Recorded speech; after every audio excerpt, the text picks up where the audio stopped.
Hey, everybody. Welcome back to another episode of Bomb Mom Podcast. I am joined with Veronica today. She is the author of Half Baked Love. How are you? Hi, good morning. Well, I I'm guess so glad that you're here. thank you. Thanks for having me. I'm so excited. Yeah, of course. So as you saw, I obviously had to order your book. I was super interested as soon as I started reading what your book was about. But tell me what inspired you to start writing your book and what's it about? Give us some tea. A synopsis, the tea. Okay, so Half Baked Love is my journey through divorce. So I got married later on in life, about 31, 32. And, every girl dreams of like the wedding and like, just having this like fairy tale romance, this fairy tale marriage. And literally my marriage fell apart like day one. Wow. Like Okay. just completely flat, like day one. It was a very disappointing experience. And so the book is me journaling through that process. I found out my husband was having an affair when I was like 9 months pregnant, which sent me into labor a couple of weeks later because my blood pressure was so high. Oh Um, my so goodness. yeah, it's the journey. It's the journey of like all the emotions, the ups and the downs, and like wanting to fight for your marriage, but also like just being completely done with it. And so when I was going through this season of my life, I really struggled to find a book about it. I found books on people that were already divorced and moving on and dating and doing whatever they wanted. Or I found people that were just kind of like, oh, like the praying wife, like praying for your marriage or whatever. And which there's nothing wrong with that. I'm not saying there's anything wrong with either one, but I didn't necessarily find or resonate with a book that was really addressing what happens in the middle. Like, what is this middle process like where you're not really sure if you want to get a divorce or not? And like, how do you navigate that? And so that's basically what the book is about. Obviously, it's my story, so it does have a lot of heavy hitting feelings in there. It's very raw. Like I did not sugarcoat anything. Like you literally get a full picture of what it was I like to love be it. in this season of my life, which was absolutely horrific. But I'm so happy to be on the other side of it finally.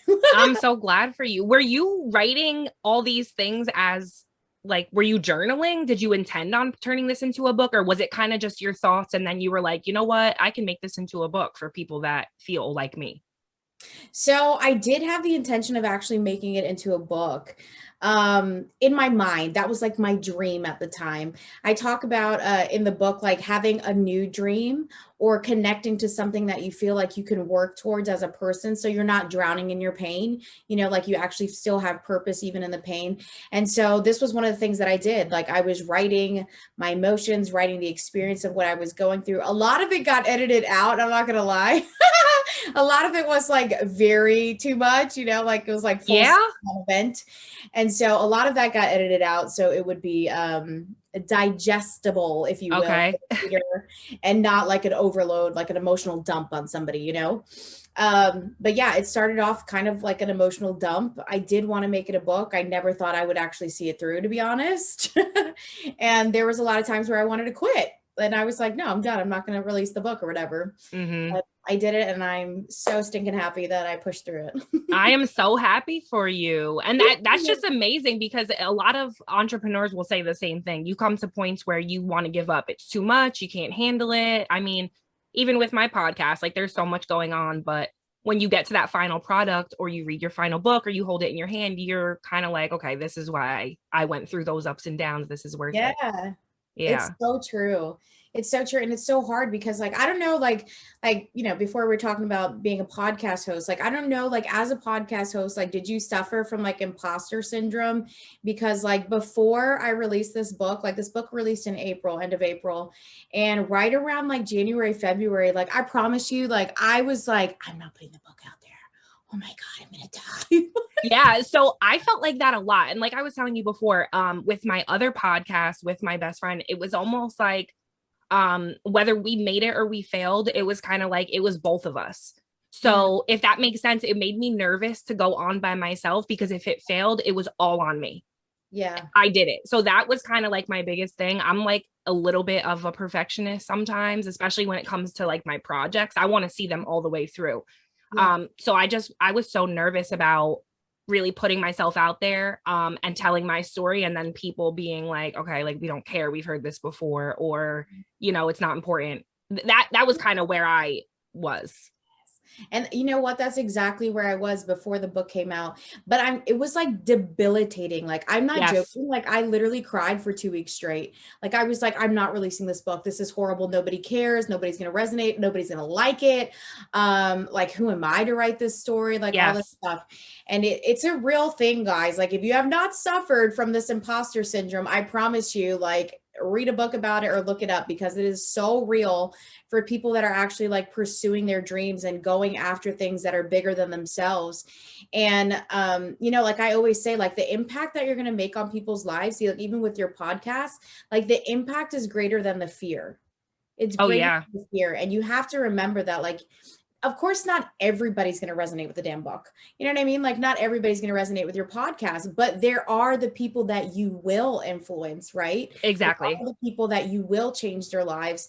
And like, those are the people that you have to think about. And those are the people that you have to like remind yourself, like, no, like I am on purpose right now. And I have to push through my fear, my insecurity, this imposter syndrome that is like debilitating, and like just keep going and like do the work. I honestly couldn't have said it better, because I feel like everyone needs to hear that. So many people, I mean, I even have a friend right now who is also looking into starting her podcast, and she's just super hesitant about telling her story, and just if people will really like even care about it. And I'm just like, I started my podcast, and I've had people that I don't even know reach out to me like, I listened to your episode and that meant so much that you spoke about that. Like, thank you so much. And if it's only one person that I impact, I'll take that. Exactly. And that's the thing. Like, I remember before I released the book, I was talking to my boyfriend, and he says to me, you know, what does success look like for you for the book? What does that success look like? Like, define that success. And, you know, my mind, and I was like, you know, well, I just want it to matter. Like, I just want, you know, somebody's life to change. Like, I just, you know, I really want to help somebody. Right. And so he asked me this question, and I was literally like shocked. And he goes, well, what if that somebody was just you? Like, would that be enough to define the success? Right. And because here's the thing, like when we're going for a dream in our life, like everybody thinks the dream is the goal, right? Like, obviously, this has been a big dream for me, that I thought the dream was the goal. But I'm going to tell you, the transformation that I've experienced reaching towards the goal, like going towards it, During has the been process. everything. Yeah. Yeah. Like the becoming is what's actually the important part of when you're going for a goal. And like Ed Milet is one of my favorite motivational speakers, and he's always saying, like, his quote is do one more, right? Like, so if you're at the gym, do one more rep, or do one more push-up, do one more sit-up, or whatever. And so I kind of turned that like into my own little thing of like, do it for the one. The one person that you can potentially reach, do it for the one. Because when you think on like this bigger scale of like, oh my God, like, you know, is my book, you know, reaching hundreds of people? Is the podcast reaching hundreds of people? And it's like, really, who cares? Do it for the one person Yeah. life you're going to impact for the rest of their life. You're going to completely change the trajectory of their life. And like that in itself is worth it. It really is. I agree. I agree 100%. Mm-hmm. So I did start reading the first chapter of your book, and I I do want to point something out. There was something that you wrote, but you basically said that you didn't take any responsibility for the affair that your husband had at the time. Mm-hmm. You knew enough to know that it wasn't you and it was him. Yeah. I thought that was huge, because my life-changing, mind-altering breakup that I went through, that ultimately kind of led me on the path of finding myself again, I personalized everything that he did. So that very first step, I mean, I don't know if you know how different your breakup could have been if you didn't know that from the beginning. But I know that for me, like, I personalized everything. So I never had that power till later on to know that it wasn't me. Yeah. And I feel like, how did you know that? Like, did you grow up with a lot of self-worth, or like what brought you to that? So no, I don't think the self-worth part. So I have a degree in psychology, and actually, when I was studying psychology, my concentration was actually in life coaching and counseling, and it was specifically in marriage and family counseling. Oh, And this wow. is me as a single person, right? Like marriage nowhere on the radar for me. And so, I mean, I literally have an entire bookshelf on family, marriage counseling, all the things, because that's Hmm. what I was studying in school. And like, so this is an interesting way that I put it, because obviously if you go to a counselor or a therapist, they're going to be like, well, affairs are 50-50, it's both people's fault. But I personally don't resonate with that at all. Yeah. And the reason I don't resonate with that is what I explained a little further in the book, was like, because I wasn't given an opportunity to correct anything. I wasn't given an opportunity to address anything. I wasn't told anything. Like, why were you cheating on me? Why was this happening? I just literally, like, and I'm dead serious, cold shoulder from day one. Like, married, Wow. light switch off day one. And so for me, like, I was like, maybe it was a little pride. I'm not gonna lie, it was a little pride. But I was No, like, this but is, thank goodness for the pride, because I yeah, didn't have any and I was dragged through it. Yeah, good for yeah, you. it was definitely a protective thing. And so I thank God that, for the books that I've read, for the studying that I've done, like, I felt like everything really prepared me for this season of my life, as difficult as it was. Like, I mean, you're going to read further into it. You're going to see I have complete, absolute meltdowns, I can't wait. like I'm losing my marbles, as I call it. And it's just, I don't know if it was a self-worth thing. I think, I do value myself, obviously, as a person, as a female. And I mean, the reason I got divorced was because there's no way on God's green earth that I'm going to let my daughter think that this is acceptable. And, Absolutely. and obviously, actions have consequences for both people, for both people. Like, again, I wasn't told what was going on. At the time, I was pretty naive. I really believe, this is crazy to say, but I really believe that love saves it all, Yeah, I You think know, we've all like, been there at one point or another. Disney really messed us up. Okay. Yes. Let me say that. But yeah, I really That's believe. not the real world. I'm trying to tell my kids this is not the real world that you see on TV, I promise. Oh, it's like, I promise you, it actually does not work out. No. But yeah, like, I just was not going to accept that. I mean, there's always things that people could have done different. And the part of my story, the part that I take responsibility for, was I didn't make a good choice. That's the part I'm going to take responsibility for and be like, this was not the best choice. As And far as getting married, or to that partner, yeah, yeah. it wasn't the best choice. And here's the thing, and I think this is another thing that people don't examine before they get married. Why are you getting married? Why? Mm, Because I'm just going to be dead serious. And I hope, like, you younger people are watching this. I love you is not enough in a yeah, marriage. It's not. it's not. I love you is not enough. I mean, it is a good motivator. You know what I mean? But I love you at the end of the day is truly not enough to sustain a marriage. Like, there really has to be a deep level of commitment and dedication to that other person. And love is selfless. If you are not willing in any way, shape, or form to put another person before yourself, do not get married. You are not ready for it. There's a lot of books, obviously, that I've read, and it says that, like, you grow into marriage, you grow into the muchness, okay, of marriage, because marriage is difficult. It is complicated. And if you have two people that don't know how to communicate effectively, or, they're just different, like entirely different, and people are going to be different. But if you don't know how to speak each other's languages, you know what I mean? Like, if you don't know how to communicate effectively with each other, I mean, it's really, really difficult. It's a very, very hard road and a hard path. And so I didn't examine my motivations for wanting to get married. I felt like I was getting old. Like, Mm-hmm. honestly, I felt like I was getting old. I'm like, I want to have a kid. I want to, like, whatever. I got married in my 30s, my early 30s. I had my first kid at 32. I only have one. And I'm 37 now, I'm about to be 38. And I'm just like, why did I get married? Like, was it so horrible to get married later in life? You know what I'm saying? So, I like, think I also think society puts a lot of pressure on women to be married and start families and do that. So we feel like if we get to us, like, even in the beginning, you said you got married later in life. I wouldn't consider 31 later in life. You know what I mean? yeah. But to society, that might be like, oh my God, you're 31. You should have had 3 kids by now.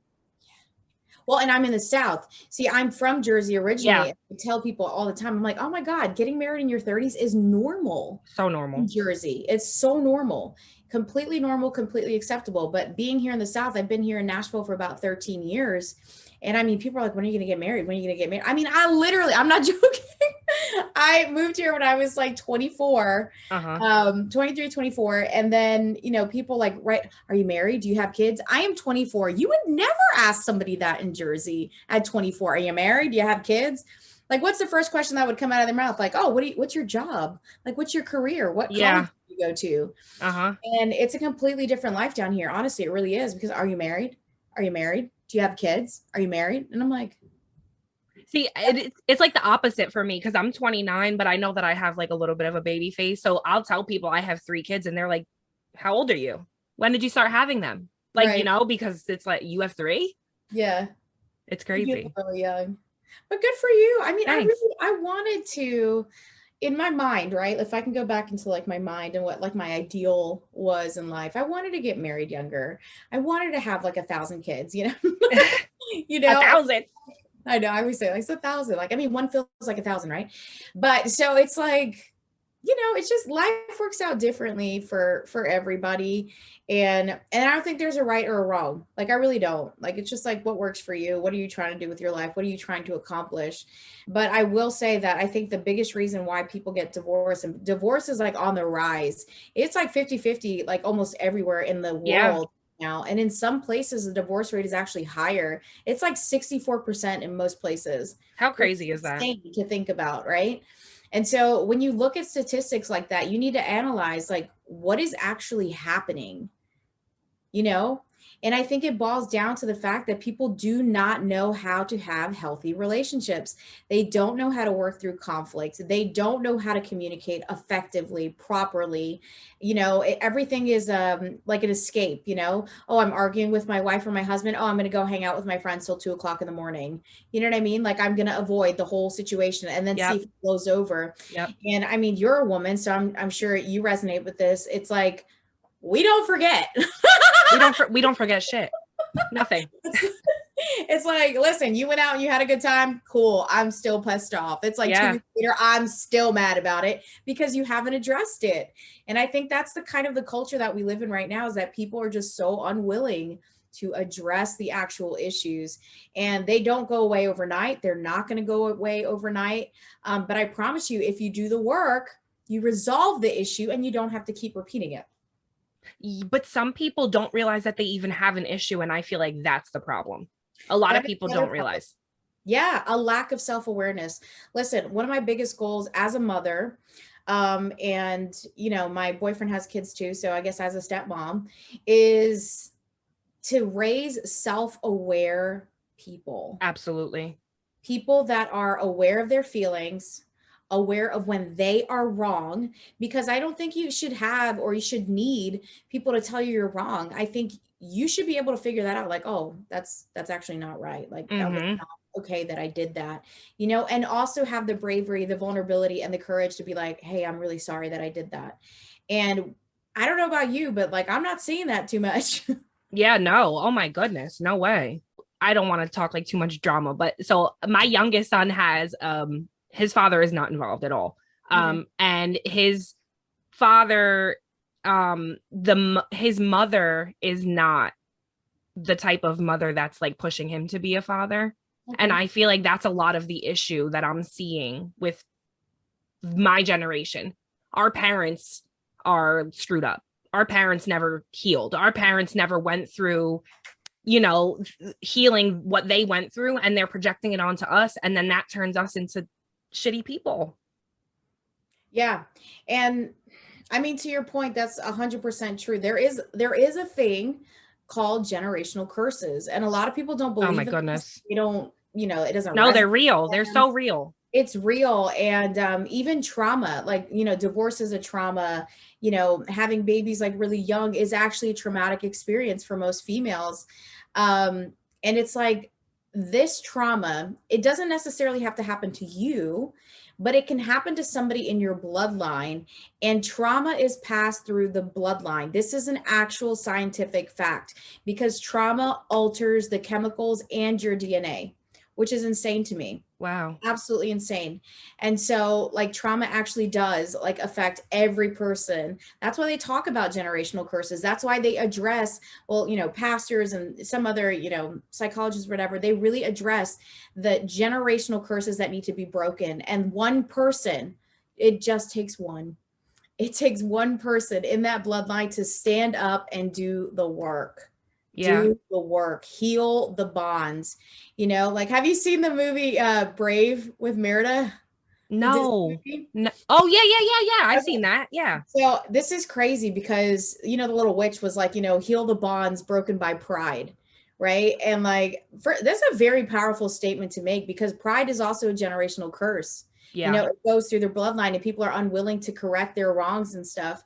And so, yeah, to your point, older generations, our parents' generation, they didn't know how to heal. They didn't. They did the best that they could. And so, like, here's the thing. I have grace for people and I'm not going to judge you. Like, you don't know what you don't know. You really don't. No, agreed. And so, but now we are, us, people younger than us, especially, y'all have no excuse. I'm just going to put it out there. There is no excuse. We live in the age of information. Okay. Yep. You can find anything on the internet. You can find a free course. You can find a YouTube channel. You can buy a book. There is no need for people to be walking around carrying the weight of generations of trauma and all this other stuff. Decide that you are going to be the one to break the generational curse. Decide. Yep. And I feel like that's so powerful because I was just having this conversation with my boyfriend yesterday about like, it's not so much that mental health and all these things are more accepted or talked about now. It's just that we all have more information now. Yes. I feel like our parents, they only were able to learn from what their parents taught them. There wasn't going on the internet and getting, 17 different opinions on one topic from all these different people. There was none of that. Right now, we're in the generation where we have access to these things and we have the ability to learn, like you said, for free. Why not do it? I know that for me, my grandmother, she was married and, had her first child at 16. My mom then had me at 21. She was young. I then had my first child at 18. I was already having kids before I realized that I was following in the footsteps of generational curses. Right. So not that I regret my kids, but now it's my job and my obligation to not only better myself, but learn what was going wrong and why I got into these situations so I can, so my daughter's not a teen mom. It's up to me to make sure that my children are better than we were. That's right. Because I have the information. Yeah. And it's a heavy responsibility. Like I'm telling you, like there's an Instagram. Why us? Why us? Why couldn't it be my mom that fixed it? God chose you. I guess so. God chose me too. Yeah. Coffee break. Coffee break. Yours looks good. I need a Starbucks coffee. Thank you. Yeah, I mean, the weight of motherhood, the societal pressure of motherhood, and also the societal weight of being a single mom. Oh, yeah. Is crushing sometimes. It really is crushing because, I mean, mentally you're exhausted, right? Like, that's the thing. It's so funny. It's like, I don't really feel like I'm physically exhausted. I mean, when they're newborns, yes, everybody's physically exhausted, right? But I feel like the exhaustion is more mental, for sure. Stress, the constant worrying, the constant, figuring everything out, the schedules, making sure they have fun, they get to enjoy their childhood, regardless of what's going on in your life, right? So yeah, it's a lot of weight. It's a lot of pressure. And at this point in my life, I feel like I've accepted it. I really struggled with accepting it. I'm not going to lie about that part. Maybe that'll be my second book. But I did struggle with accepting being a single mom. I did. I really, really struggled. I had a lot of anger about it. I was very resentful because I feel like the mom takes the weight. The mom always takes the weight. For sure. And, guys can come and go and do whatever they want. They live their best single life. You know what I mean? And I don't feel like that's really the case for most moms. Responsible moms are not, living their best life. Like they're really just grinding it out for their kids and making sure that their kids have everything that they need, and, you know, really trying to provide for the stuff that they want as well. And so it's a lot of weight. It's a lot of weight to carry. And, you know, I think it really boils down to like what you model for your children. Yeah. What you model for them is what they're going to accept as normal. And, you know, having females, especially in today's day and age, is insane. It's insane. All the crazy stuff that happens, you know, to girls, and, you know, we have to keep them safe and all that stuff. And then, so we really have to work hard to help them establish their self-worth and value themselves and know that they're worthy of good things, good people, all the things. So it's a lot. Yeah, it is a lot. How did you balance that, becoming a single mom and also going through your divorce? Because you were doing both at once, right? Yeah. Wow. I did a kicking and screaming. Yeah, I'm sure. I'm sure. Screaming. I was very angry. But I mean, I wrote. That's what I did. I wrote the book. I got on the treadmill. Like, I took my cry breaks, like in the bathroom. I never have cried in front of my daughter. I think she's literally only seen me cry like 2 times. And the one time was I literally broke my freaking foot in front of her. And I just, oh my gosh, this was too much. But aside from that, it's really just finding space, which is really hard to do as a single mom. But I used to just start waking up earlier, and, like, you know, I have a lot of sunlight that comes into my room, and I would just sit on the floor with like my eyes closed and just like let the sunlight hit me and just think of all positive things. Like, what are you happy about in your life? Think about all of that. And like Gabrielle Bernstein, which I love her book, she has one called Super Attractor. You know, she really just talks about letting yourself feel happy feelings. Like, think about something happy and go fully into that feeling of like feeling happy. And then you feel your mood lift. You know what I mean? Like, you feel yourself like come out into like a better place. And so I really had to do a lot of that, to be honest, because it's hard. I was tired. Yeah. Like, I had a colicky baby. This child did not sleep for nothing.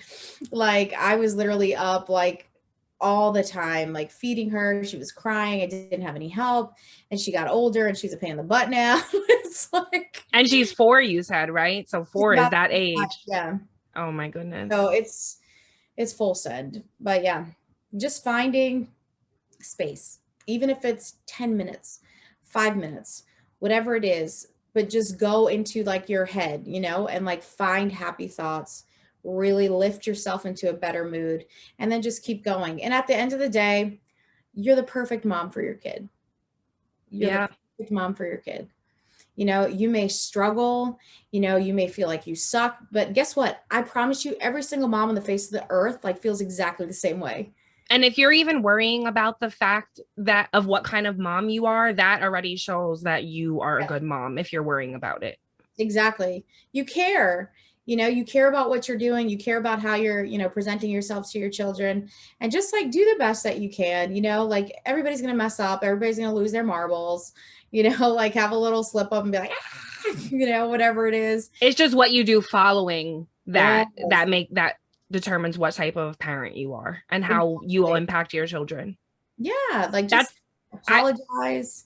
I talked about that a couple episodes ago. I know I'm human, so sometimes I lose it. Sometimes I scream at my kids because I'm frustrated, and, you know, it's overwhelming being a mom, but I will go back and I'll tell my kids, you know, I'm sorry that mommy yelled at you. It didn't have anything to do with you. This is why. I'm big on communicating with my kids, because I know that I'm an overthinker. So I'd rather tell my kids exactly what it is than have them wondering. Right. Yeah. And I think I've over communicated to my child. Yeah, same. There's some things that my kids definitely shouldn't know, but, you know, whatever. Yeah, she is, she's going to be 5 in July. And I'm telling you, like, she is like literally a miniature version of me. This child communicates on a level that I'm like, what is happening? Oh no. And I think it's because I didn't have anybody else. So it was just me and her having conversations all the time. And she was an early talker too. So at like 10 months, she's like talking. She's like, Mama, what? What? You know? And she's like, I want it. Go outside. Like, you know, like she would just like say all the things. And I'm just like, that. I'm dead. And now she's like, Mom, I really don't like that you did that to me. It makes me feel very angry. I'm just Wow. like, But oh, isn't that amazing though? I Even my love it. 4-year-old, sometimes he'll be like, Mommy, that really hurt my feelings that you said that. And I'm like, okay, sorry. Yeah, I love it. I Me love it. too. It's a part of raising that self-aware person, letting them know, letting them understand what their own feelings are, and then being able to communicate. And like sometimes, listen, I'm not gonna lie, she is disrespectful as hell. Okay, like she, I'm sure. it's like, but at the same time, in that same moment, I'm like, wow, like you literally really just communicated like that to Yeah, me. that's so important. Yeah, and like to an adult and be like, I don't like that you did that because it made me feel like this, okay? And I don't want you to do it again. And that's how she talks to me the way I talk to her, and I Hmm. get on the floor every time because I'm like, oh my God, this is such a miniature person. Like she's me. Isn't that hilarious? I look at my kids all the time and I'm just like, it's so weird that you're like really a whole human and you like talk like me and you walk like me. And Yeah, it's crazy. it is It's crazy. such a trip, and but also I love it. You know what I mean? And so that's why like I really do work a lot on myself and like trying to get a hold of myself because like they are you, right? Yeah. And so like whatever you're not liking in them is in you because that's where they're picking it up from. Yep. And so yeah, I really have to work hard on some of my stuff. Like I suffered really badly from postpartum anxiety. So most people have postpartum depression. I had postpartum anxiety. Wow. So that's crazy that you say that because I was actually diagnosed with postpartum anxiety after my third, and I didn't even know that that was a thing until Yeah, I was told that it was a thing. yeah, it's horrible. It was terrible. Yeah, and it presents itself in different ways for different people. For me, it presented itself in rage. Like I I'm could see just like that. fully enraged about stuff. I mean, there can be something on the floor, and I'm like, oh my God, my house is a mess. You know what I Yeah, mean? and It's oh like, my goodness, I felt that way too, and I swear I did not even know that that was anxiety until I started telling my doctor like everything I was feeling, and I didn't even know I had anxiety until I had a full panic attack, and then I was like, okay, this I need to do something about this. yeah, it's rough. And I don't think that they talk enough about, everybody's like, oh, well, I'm not depressed. I just feel this way, or I'm just angry, or I'm resentful, or I'm, XYZ. And it's like, yeah, you have postpartum anxiety. Yeah, Like it's a real thing. And like my daughter, like I said, is going to be 5, and it's still something that I'm struggling with, the hormone thing, other things that people don't talk. I mean, I could talk about this all day. Like they really don't tell you same. enough No, they about what don't. your body goes through after you have a child, and then couple that into having a traumatic birth, or having an entirely traumatic experience and getting divorced through the whole thing. It's like it's sometimes it's more than a person should be able to take. Yeah, and I can relate because I under with while well you found out about your husband's affair toward the end of your pregnancy. Mhm. So your pregnancy up until that point was fairly it was horrible because of the relationship or other Yeah, stuff or our relationship was horrible. I mean, you'll read it in the book, but we yeah, I'm never not there yet, talked. sorry. Yeah, we never talked. He was never here. It was like a roommate situation. Um, yeah, I just didn't feel like he was happy about it. And so it was a very lonely pregnancy. Like I did it all, and I know I'm not minimizing and making myself bigger than anybody. Like it's hard to do a pregnancy by yourself, like even emotionally by yourself, not have any kind of support is really, really hard. And Oh my so goodness, yeah. it was not the experience I wanted.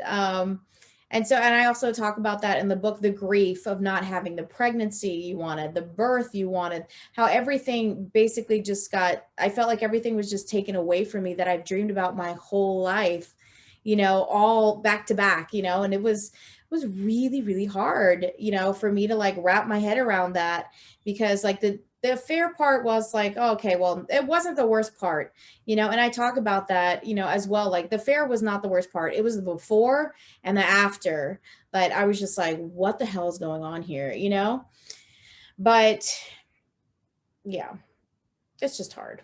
It Yeah, was, it was I can see that. And I went through my pregnancy with my son by myself too, and it was a lot of back and forth between his father and I Mhm. about, like whether he wanted to be there for the birth, be there for raising my child.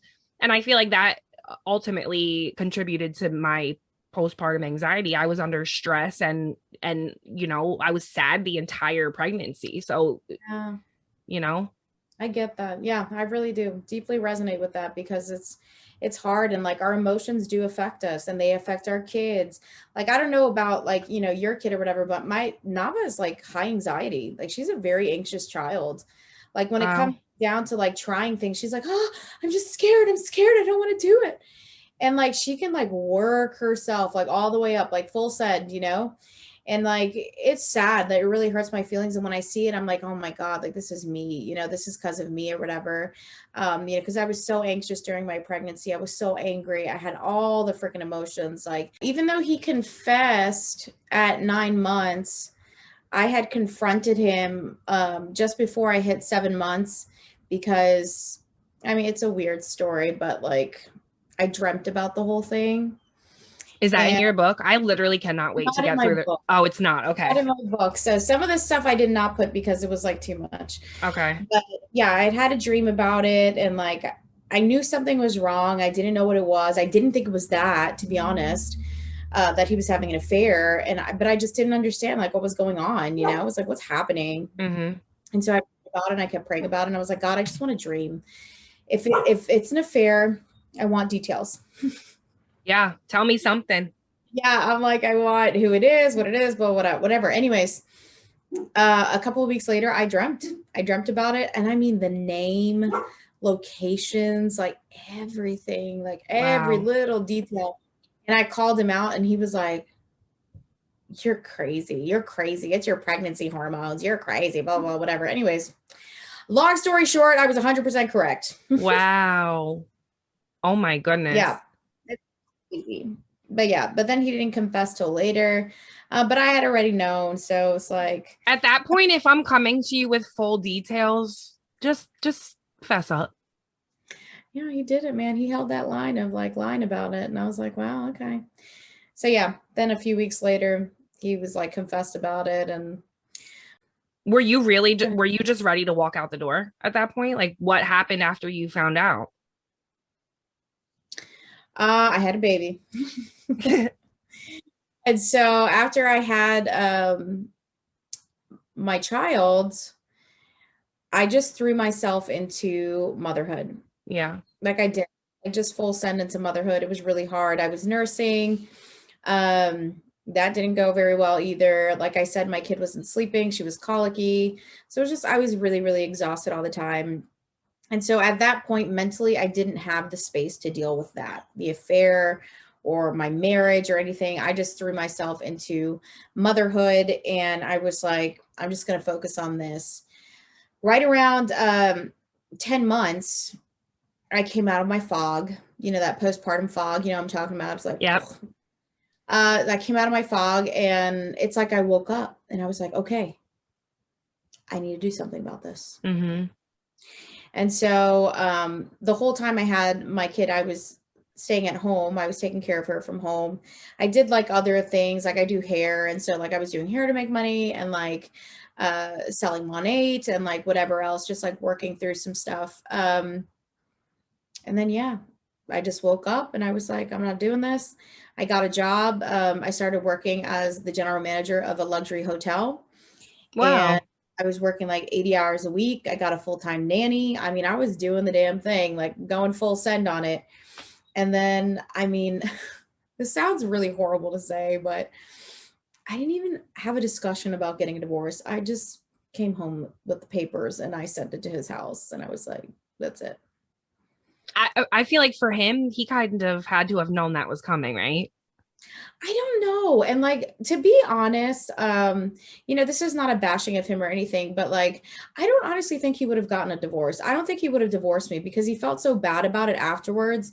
And I mean, my theory is that people don't feel bad about having an affair, they feel bad that they get caught. Oh yeah, for sure. And but I think once my daughter was born, it became real to him. It wasn't real to him the whole time I was pregnant that a baby is coming into this world, you know. And then once she was here, I think it became real to him. And again, the societal pressure of stay married because you have a kid, stay married, work it out, blah, blah.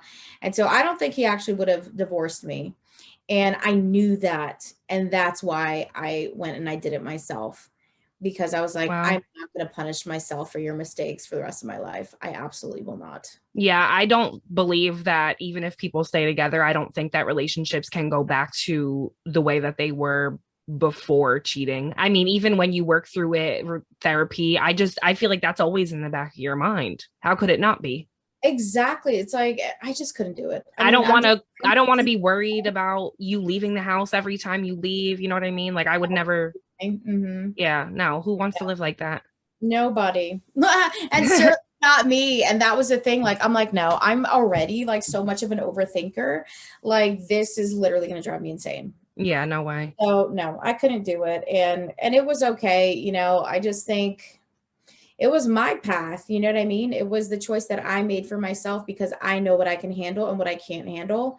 And I didn't think I could be the best version of myself as a mom, always having you know, the thought of like, oh well, you know, he's gone again, he's probably cheating on me, or he's gone again, he's probably, you know, meeting up with some people, or I was not available for it. I'm just gonna be straight up, was not available for that process at all. And we did try to work on our marriage, we did go to counseling, and at the end of the day, like my counselor even said it, he's like, you're one of the most self-aware people I've ever met. He goes, if you say you can't do it, you can't, because that's Yeah. what you're saying, you know? And I was like, well, you know, I really want to try. And he goes, honestly, I had so many professional people say, get a divorce, Wow. because they talked to both of us and they were like, no, he's not in it. Get out, go. Yeah. You know, and that's the thing, like, you got to know when to call it. You really Yes. got to know when to call it. And I talk about that in the book. It's like, I am such an advocate for marriage. So don't hear me, you know, incorrectly. I am for marriage. I think marriage can be a wonderful thing. I do think there are people out there that can recover from affairs, you know, and they do well. Their marriages actually do well. Does it take a while? Yes, it does. The average recovery time for an affair, they say it's about 2.5 to 3 years Wow. recovery time for that marriage. So it's just, I just wasn't available for the work, you know, to be honest. And he definitely wasn't available. And it doesn't matter if one person wants to go and work on it, it has to be both people, especially For after an sure. affair.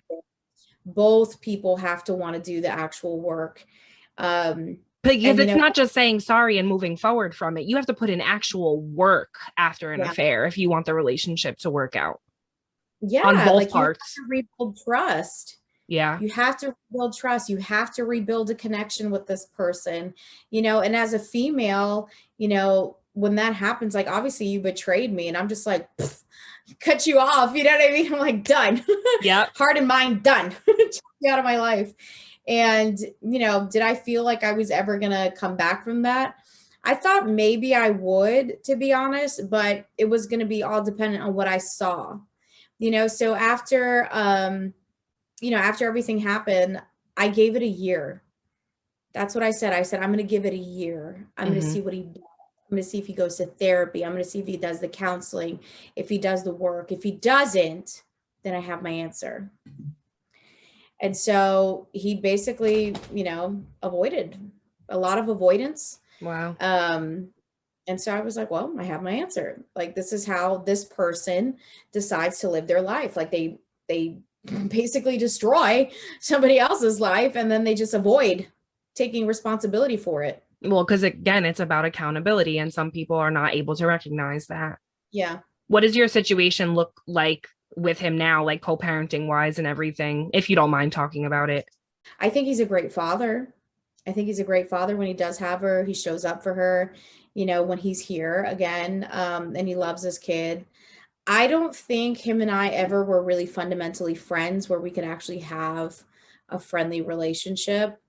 Um, so that has nothing to do with actual co-parenting. It just has to do with our personalities and the fact that we were never fundamentally friends. Yeah. So That's why I was asking, because I know that so I have two different baby daddies, I guess, whatever you want to call them. And I was my current boyfriend is actually the father of my older two kids. We got together when I was 16. mm-hmm. We had our kids, we had our issues, we moved on, we both went our separate ways, and then we actually just like got back together a couple months ago. But during that separation, we always kind of were able to remain friends or have like some type of friendship because we have known each other for so long. We were so similar to each other. And I know that doesn't always look the same in co-parenting relationships. My mom and my dad, they would never be friends if it wasn't for the fact that they have children. They're not total opposites. Yeah. Him and I were the same. So we were able to, have a friendship, if nothing else. Yeah, I feel like that's exactly how we are. We would have never been friends. No. Before we go, what has been the transformation from when you started writing this book till now, as far as yourself, personal transformation? What have you learned about you? I learned that I'm more capable than I thought. I think I really, I was okay with playing small for a really long time. Oh, same. I was okay with being behind the scenes and not being seen. And, when you talked about, was it your self-worth? It was not my self-worth. I mean, you'll read in the book, everything that happened. I'm not going to give it away. Yeah, don't. Definitely. You're going to understand what I'm saying when I say this. It took a lot. Yeah. I cried a lot. I felt ugly. I felt worthless. I felt just really like not feminine, it was such a weird thing. It's just so many emotions. But my biggest transformation is that like I'm worthy. I'm worthy of the love that I have in my brain. You know what I mean? For sure. That feeling, that person, what I want to feel, what I want it to be like. It's 100% possible.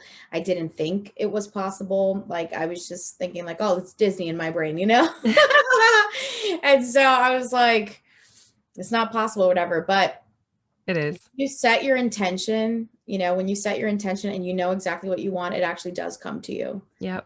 But be like resolute in the resolve. And I just learned that really like I have the capacity to do this, and it's hard. It doesn't minimize the hard. But I don't know. I just have faith, that like everything works out the way it's supposed to, it may be hard. And a lot of the hard is our choices, right? It's what we're choosing for ourselves. Yes. That really doesn't align with the path that we're on. Do you hear my dog crying? Yes. Annoying. But my dog was just scratching at the door a few minutes ago, so it's okay. Yeah, I'm gonna let him in because he's just gonna get louder. Yeah, go ahead. Tiring. So he's very cute. He's my boxer. Oh, let me see. Come here. Someone see you. Look. I love dogs. Oh my goodness. What a cutie. Oh my God. Hello. Oh my goodness. Super cute.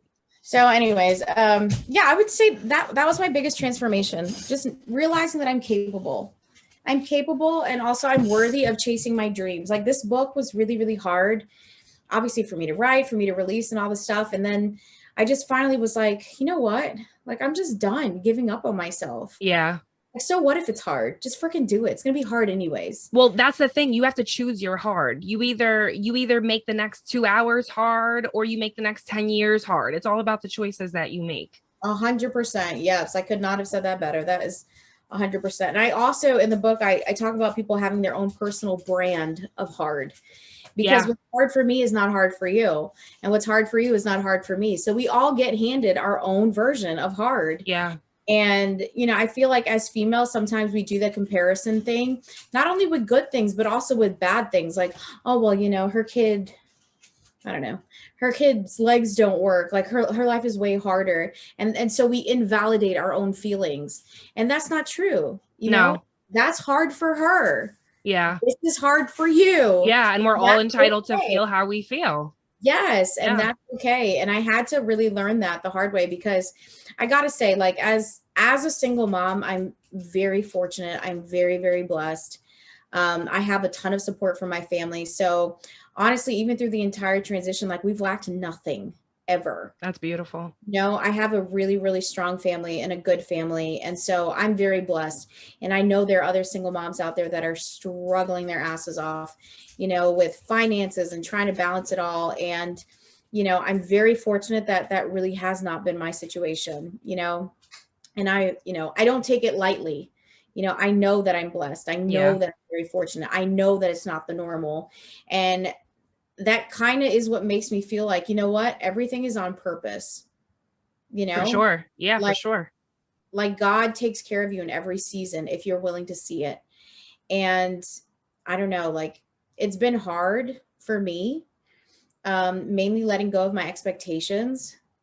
The disappointment that I feel like this happened. I never obviously wanted to be a single mom. I didn't want to get divorced, but I also believe that God's going to redeem the story too, you know? Yeah, for So sure. I'm like, it's okay. It's hard now. Well, it's not hard anymore, as hard as it was, but you still bump up against the feelings, I'm sure, like you hate being a single mom. It's really Yeah. hard. You'd want to sleep in one day. What is that? Sleeping in? I have no idea. Yeah, I don't remember the last time I did that. Yeah, it's like, what is that? Who knows? But yeah, I mean, it's just, It's empowering when you look back, though. You look back on all the rough moments you went through, all the sleepless nights. I know for me, at least, I'm empowered by that. I got through that when I didn't think that I would. That's so important.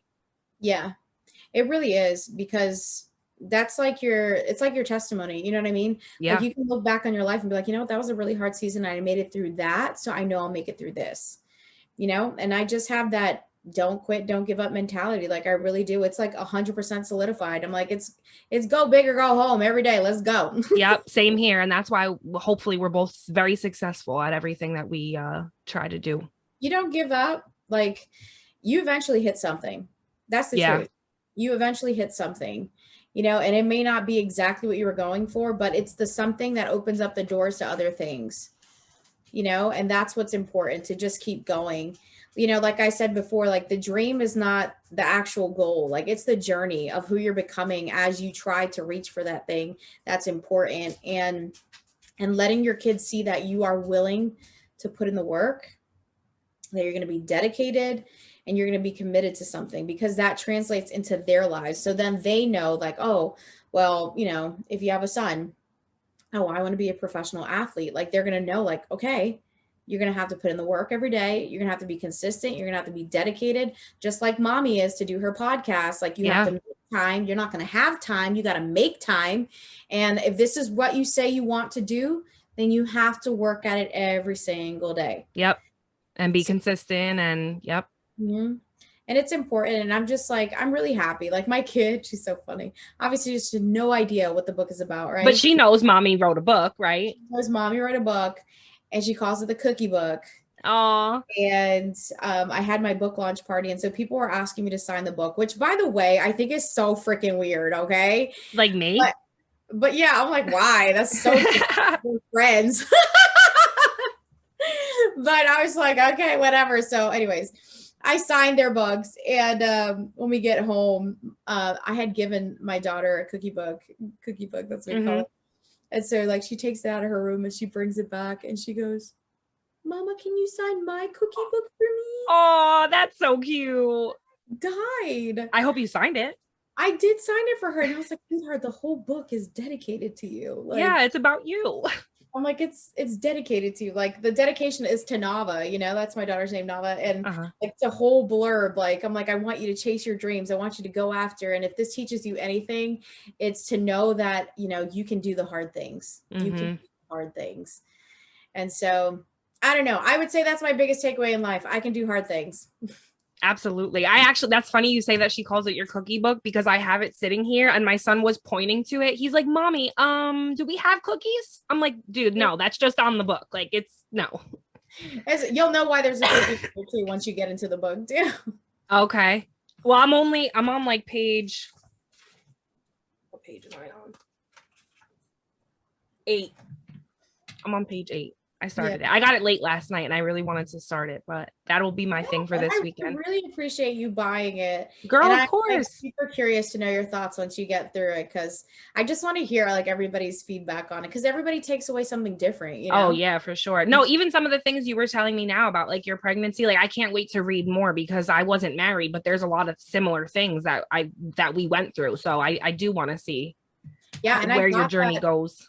Yeah, I got that from a lot of like single moms that were never married and they were having a baby. They were like, this is exactly what I felt like the whole time. Yeah. You know, so I think the book resonates with a lot of different seasons of life, a lot of different scenarios too, not necessarily married person, but I mean, Well, that's the thing. Like I was a teen mom. So when I speak on motherhood and my struggles, I might say that to somebody, but then, I've had people that are 30 plus years old like, wow, I felt like that too. Oh, that's usually my dog. If it's not the dog, it's the kids. If it's not the kids, it's the dog. it's a burden, that one. He's so ridiculous. No, yeah, I mean, but keep going. I'm so proud of you for doing the podcast Oh, because thank you. it's really not easy to put yourself out there. And I think people like they minimize that. It's not easy to put yourself out there. It's not easy to, build a platform, and especially as a single mom, like it's just really not easy. And so I applaud absolutely everybody who's going after their dreams and really trying it. And here's the thing, guys, if you never do it, you'll never know what could have happened. Period. So just try it, and don't give up after 6 months. Like dreams don't take 6 months to build, like 4 years. Yeah. Yeah, it's a long time, but look where you are. 4 freaking years. So you can either be successful in 4 years or you could be in the same spot that you're at in 4 years. But the time passes anyways. Yeah. And that's the thing, But yeah, it really does take a while. It takes a while. And I think I didn't realize that, growing up, I didn't realize that like your dreams are going to take time. It's not going to be overnight.